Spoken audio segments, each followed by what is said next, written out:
Guys, how are you? Hope you're doing well. This is Swati and watching Grammar Connection. Guys, आज हम लोग सीखने वाले हैं डायरेक्ट इनडायरेक्ट स्पीच में ऑपरेटिव सेंटेंस के बारे में और एक्सक्लेमेटरी सेंटेंस के बारे में कि उसका डायरेक्ट से इनडायरेक्ट स्पीच कैसे बनता है। गाइस, अभी तक मैंने आप लोगों को इंट्रोगेटिव सेंटेंस और इंपेरेटिव सेंटेंस बता दिया है। असर्टिव सेंटेंस वही होता है गाइस, इससे पहले जो मैंने आप लोगों को बताया, change of tense, change of other parts of speech, change of person के थ्रू, वो हो गया हमारा क्या असर्टिव सेंटेंस। हम लोग मैंने फिर इंट्रोगेटिव बताया, इंपेरेटिव बताया। आज मैं चीज बताने वाली हूँ ऑपरेटिव सेंटेंस और एक्सक्लेमेटरी सेंटेंस के बारे में। तो guys, let's begin. Operative sentence में हम कैसे क्या चेंजिंग करते हैं, सबसे पहले वो जान लेंगे। सेट टू के जनरली सेट टू रहता है डायरेक्ट स्पीच में। जब उसका हम इनडायरेक्ट स्पीच बनाते हैं तो कर्स, ब्लेज, प्रेड या विस्ट, ये चार सेंटेंस वर्ड्स का हम लोग यूज करते हैं जब हम लोग उसका इनडायरेक्ट स्पीच बनाते हैं। किसमें? Operative sentence. अगर वो कर्स वाला सेंटेंस हो तो कर्स देंगे, ब्लेसिंग हो तो ब्लेस देंगे, प्रे हो तो प्रेयर, विश हो तो विश डाल करके हम लोग बनाते हैं। फिर इन्वर्टेड कोमा की जगह हम लोग दैट का यूज करते हैं। क्लियर है? किसमें? ये ऑपरेटिव सेंटेंस की बात हो रही है। ऑपरेटिव सेंटेंस किसमें कन्वर्ट हो जाएगा? असर्टिव सेंटेंस, मतलब सब्जेक्ट प्लस वर्ब हो जाएगा। कब? जब हम लोग इनडायरेक्ट स्पीच बनाएंगे और फुल स्टॉप लग जाता है। गाइस, ये सारे रूल्स हैं ऑपरेटिव सेंटेंस बनाने के। अब हम जानेंगे कैसे होता है। जैसे डायरेक्ट स्पीच में he said to me may you live long, तो ही सब्जेक्ट है और मी मेरा ऑब्जेक्ट है, यू सेकेंड पर्सन है। ये तो जैसे करते हैं कर दिया।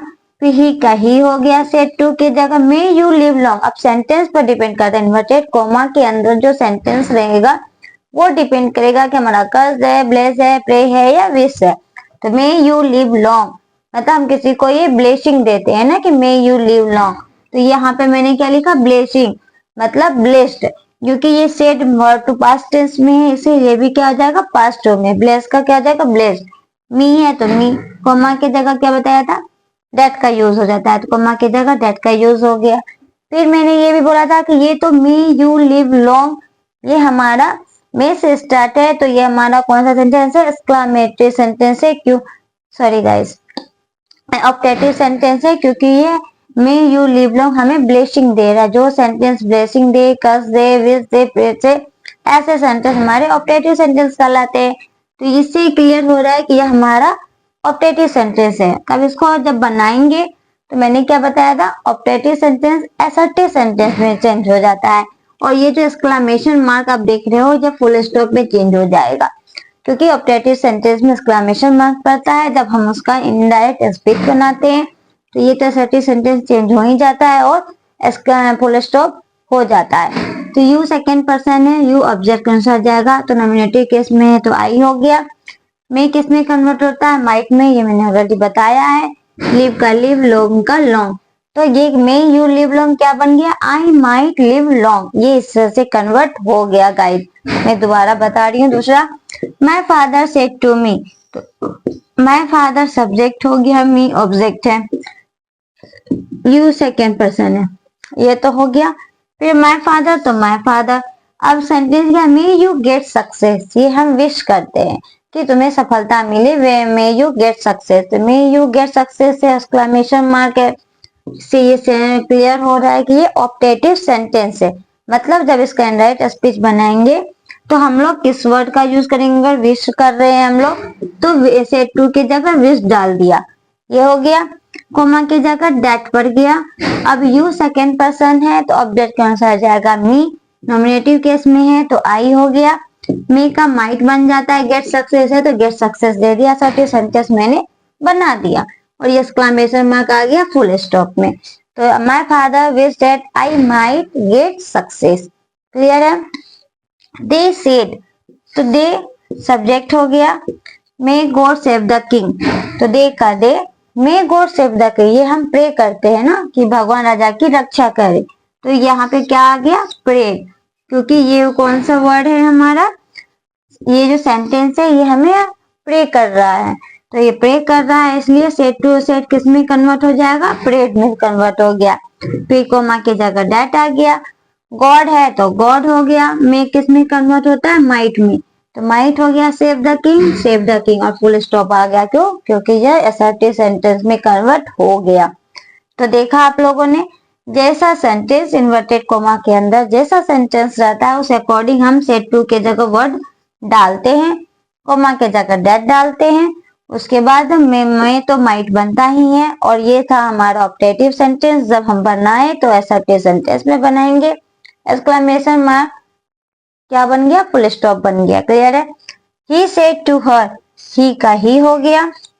सेड टू के जगह कर्स्ड, क्यों कर्स्ड क्यों आया, तो मे यू डाई में हम लोग किसी को कर्स देते हैं, तो जब ये कर्स वाला सेंटेंस है तो इसलिए यहाँ पे हम क्या यूज करेंगे, कर्स्ड का यूज करेंगे। हर का हर, कोमा के जगह दैट। फिर यू सेकेंड पर्सन है, ऑब्जेक्ट के अनुसार ऑब्जेक्ट हर है तो इसका नॉमिनेटिव केस क्या हो जाएगा, सी, तो सी हार डाल दिया। फिर मे का माइट, डाई का डाई। सी पहले इसलिए डाल दिया क्योंकि ये असर्टिव सेंटेंस बन रहा है, इसलिए असर्टिव सेंटेंस बन रहा है, सब्जेक्ट पहले होता है और वर्ब बाद में होता है, तो सी माइट डाई, उसके बाद फुल स्टॉप पड़ गया। तो क्या चेंजिंग था हमारा ऑप्टेटिव सेंटेंस में, सेड टू किस में कन्वर्ट था, कर्स, ब्लेस, प्रेड, विश जैसा सेंटेंस इन्वर्टेड कोमा के अंदर जो भी सेंटेंस रहेगा उस अकॉर्डिंग हम लोग इसका यूज करेंगे। इन्वर्टेड कोमा किस में कन्वर्ट हो जाता है, दैट में। और ऑप्टेटिव सेंटेंस जो रहता है इन्वर्टेड कोमा के अंदर जब उसका इनडायरेक्ट स्पीच बनाते हैं तो वह किस में हो जाता है, असर्टिव सेंटेंस में। असर्टिव सेंटेंस मतलब पहले सब्जेक्ट फिर वर्ब और उसके बाद हम लोग फुल स्टॉप डाल देते हैं। तो इस तरह से ऑप्टेटिव सेंटेंस का डायरेक्ट से इनडायरेक्ट स्पीच बन जाता है। अब हम लोग सीखेंगे एक्सक्लेमेटरी सेंटेंस का इनडायरेक्ट स्पीच कैसे बनाते हैं गाइस। अब हम लोग जानेंगे एक्सक्लेमेटरी सेंटेंस के बारे में कि वो कैसे बनता है। तो एक्सक्लेमेटरी सेंटेंस में सेड टू के किसमें कन्वर्ट हो जाता है, exclaim with joy, sorrow, surprise, anger, regret. Exclamatory sentence हमारे एक्सप्रेशन को शो करता है।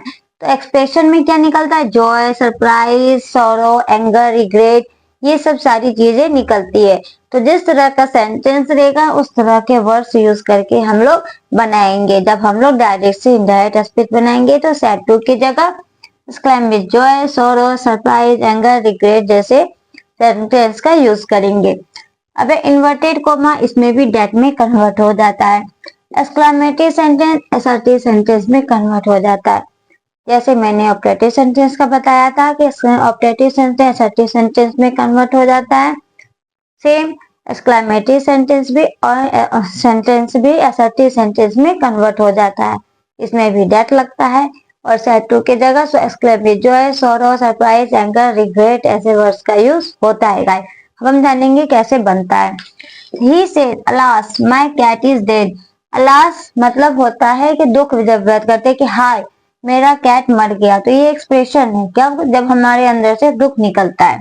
तो ही के जगह ही, सैड के जगह एक्सक्लेम्ड विद सॉरो। फिर आप देख रहे हो यहाँ ईडी लग गया, क्यों, क्योंकि ये पास्ट में है तो ये भी पास्ट में हो गया। तो ही एक्सक्लेम्ड विद सॉरो क्योंकि ये सॉरो वाला सेंटेंस है।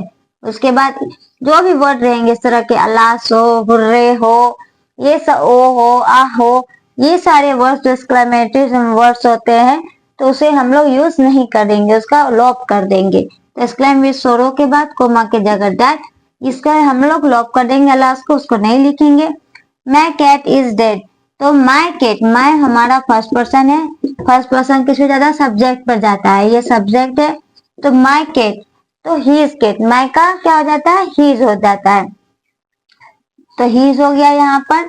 फिर कैट का कैट इज किस में कन्वर्ट होता है, वाज में, और डेड का डेड, तो हीज कैट वाज डेड। यहाँ तक तो आप लोग अभी तक समझ ही चुके होंगे। ये पॉजेसिव केस में था मैं, तो हम लोग ही को भी पॉजेसिव केस में ले गए, तो हीज कैट हो गया। इज कन्वर्ट होता है वाज में, तो वाज हो गया और डेड का डेड हो गया। तो he exclaimed with sorrow that his cat was dead. अरे he said what a beautiful girl she is, तो किसी भी अच्छी सुंदर लड़की को हम लोग देखते हैं तो अंदर से ये खुशी से ये वर्ड सेंटेंस निकलता है, कितनी सुंदर लगती है, what a beautiful girl she is. तो क्या हो जाएगा, ही का ही, सैड की जगह एक्सक्लेम विथ जॉय क्योंकि खुशी निकल रही है, कोमा के जगह दैट। फिर what a girl beautiful girl she is. पर एक चीज और गाइस, एक्सक्लेमेटरी सेंटेंस में इनडायरेक्ट स्पीच बनाने में कुछ सेंटेंस को इस तरह से कन्वर्ट किया जाता है, वो भी हम लोग पहले जान जाएंगे वो कैसे कन्वर्ट होता है, फिर हम लोग इसे बनाएंगे डायरेक्ट से इनडायरेक्ट स्पीच में। तो व्हाट अ ब्यूटीफुल गर्ल इसी इज, तो मैंने बताया था दैट हो गया। फिर असर्टिव सेंटेंस में कन्वर्ट करने समय हो जाता है, exclamative sentence assertive sentence convert होता है। असर्टिव सेंटेंस मतलब सब्जेक्ट प्लस वर्ब, तो सब्जेक्ट यहाँ है सी, तो सी लिखेंगे क्योंकि सी थर्ड पर्सन है, नो चेंजिंग। सी का सी इज कन्वर्ट होता है, बाद में वाज हो गया। ब्यूटीफुल गर्ल के लिए जॉय निकल रहा है अंदर से, खुशी एक्सप्रेशन देना है, इसलिए ए वेरी ब्यूटीफुल गर्ल, तो हो गया she was a very beautiful girl. फिर they said hurray we have won the match, जब हम लोग मैच जीत जाते हैं तो खुशी निकलता है, हुर्रे एक वर्ड है खुशी शो करने का। तो दे का दे, सेड के जगह एक्सक्लेम विथ जॉय, फिर कोमा के जगह दैट, उसके बाद हुर्रे लास्ट मिनोरिटी का सबको लॉप कर देंगे, नहीं लिखेंगे। वी फर्स्ट पर्सन है, आई वी फर्स्ट पर्सन होता है, सब्जेक्ट के अनुसार सब्जेक्ट दे है, नॉमिनेटिव केस में है तो दे का दे। हैज हैव हैड में कन्वर्ट होता है तो हैड हो गया। ऑन द मैच है तो ऑन द मैच, मतलब he they exclaim with joy that they had won the match, हो गया। समझ में आ गई बात। अब he said what a place, क्या प्लेस है, ये हम लोग जॉय भी इससे होता है और सरप्राइज भी होता है, दोनों तरह से हम लोग इसे लिख सकते हैं। ही का ही हो गया, सेड के जगह एक्सक्लेम विद सरप्राइज या जॉय, क्लियर है। कोमा के जगह दैट हो गया। अब व्हाट अ प्लेस, इसे हम लोग कैसे बनाएंगे, इट वाज, जगह है तो इट लगेगा, तो इट व्हाट अ प्लेस, तो it was a very strange या फाइन प्लेस, तो स्ट्रेंज कब लगाएंगे, जब सरप्राइज हो तो स्ट्रेंज का यूज करेंगे, जो कि सरप्राइज दिखाना हो। जब खुशी हो तो फाइन का यूज करेंगे। तो हो गया ही एक्सक्लेम विद सरप्राइज, इसे बना रहे हो तो he exclaim with surprise that it was a very strange place. नहीं, अगर जॉय से आप बनाओगे तो he exclaim with joy that it was a very fine place. तो इस तरह से ये बनता है। ओवरऑल गाइस, कि सैड टू को हम लोग exclaim with joy, sorrow, surprise, regret, anger, ये सब के थ्रू चेंज करते हैं। इन्वर्टेड कोमा को दैट में कन्वर्ट कर देते हैं, और एक्सक्लेमेटरी सेंटेंस जो इन्वर्टेड कोमा के अंदर रहता है उसे हम लोग असर्टिव सेंटेंस में कन्वर्ट करके फुल स्टॉप डाल देते हैं। और अलास, हुर्रे, ओह, ये सब वाले वर्ड्स को हम लोग लॉप कर देते हैं, उसके बाद हम लोग बना देंगे तो ये बन जाएगा। तो आज के इस वीडियो में गाइस मैंने आप लोगों को ऑप्टेटिव सेंटेंस और एक्सक्लेमेटरी सेंटेंस बताया कि उसका डायरेक्ट से इनडायरेक्ट स्पीच कैसे बनता है। आई होप आपको आज का ये वीडियो अच्छा लगा मेरे वीडियो को लाइक करिए, शेयर करिए, चैनल को सब्सक्राइब करिए।